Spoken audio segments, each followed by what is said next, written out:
So, as you can see, Jiaoqiu is going to be coming out on the 21st of August. Time of this recording, it is the 8th. This video will be released tomorrow. So, given that we have about 1.5 weeks roughly until this unit is released, um, he is going to be a Nihility fire character, and initially when he was first introduced back on or some time ago, a lot of people were extremely excited because of the stackable defense shred. However, they severely reduced that, and so now it's to the point where is he even like worth it?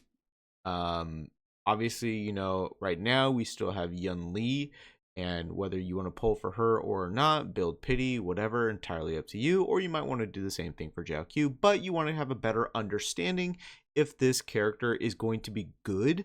As being a Nihility character, instantly you just think of, okay, is he going to fit with Acheron? How is he going to synergize with her and other units who are commonly placed on her team from the Nihility lineup, as we can see here. Now, something to note that's important is the resolution shines as pearls of sweat light cone. As fully maxed out, this will have a 100 base chance to ensnare the enemy that hits you.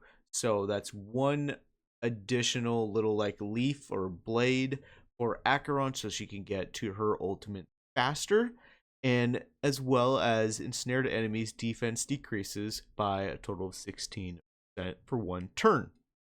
That is very, very good just in a light cone. Very good. So just keep that in mind when we talk about, as you can see up here, Pela and Silver Wolf, as just a light cone itself being able to get one additional counter on Acheron, well as providing 16% of defense reduction. So jumping over to Jiaoqiu, as we can see here, obviously nothing is put in here on Pridewind. That is completely fine because we can just jump over to our good old trusty little account over here on the Homdiz Cat.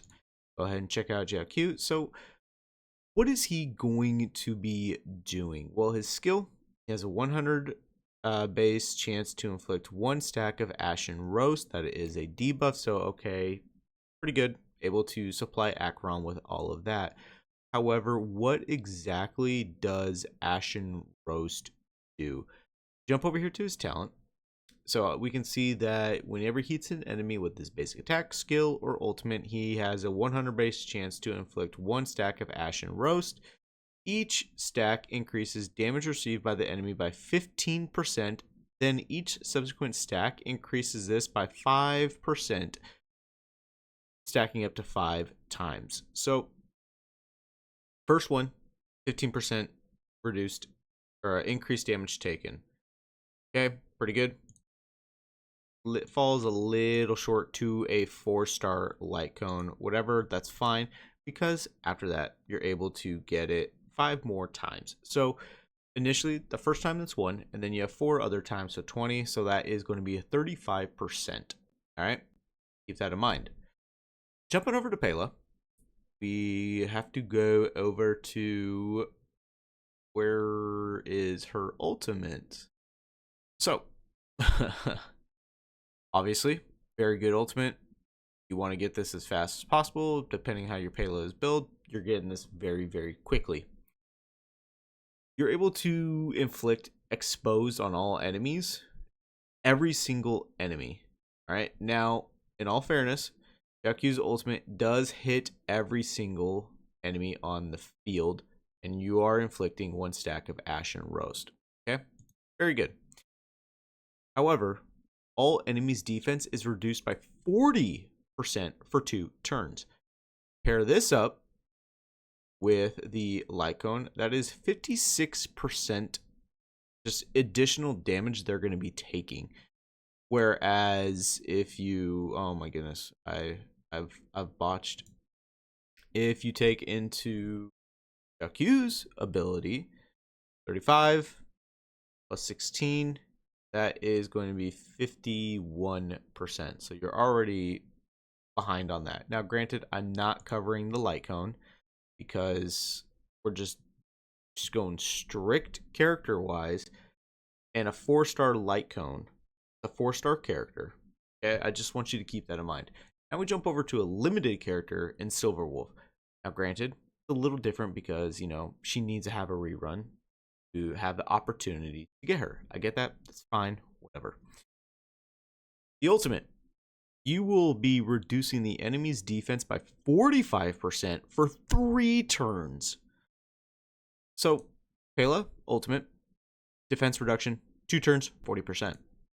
Silverwolf's ultimate, limited character, like old school limited character, reduce defense by 45% for 3 turns.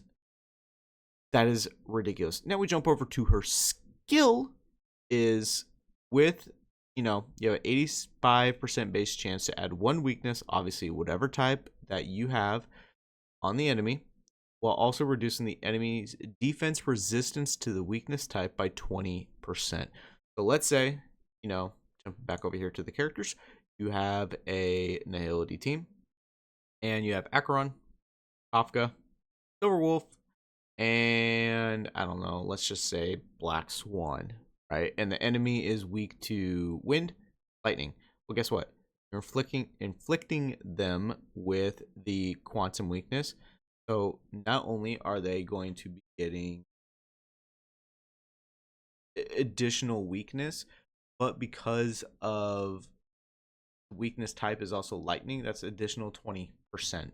So what I'm trying to say here in a roundabout way is he's not worth it. To be completely honest, he's just not worth it. The initial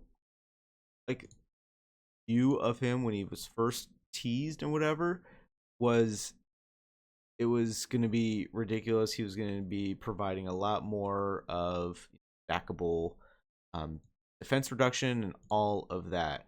But because of the way he is built, honestly, I do believe he's outshined by a freaking 4-star character in Pela, who at one point you're able to get for free, multiple instances where I do think that is going to be in the future. And also Silverwolf, who's able to just be like a cheat code. I know, she's starting to fall off a little bit, but she's still very, very strong. But yeah, Jiaoqiu, he's just not worth it at all, even for an Acheron team. I don't know any instance where he is going to be viable and did so. Honestly, this time rolls around right here. Skip. Save your gems, save your tickets for the next character you want to pull. I just don't think he is worth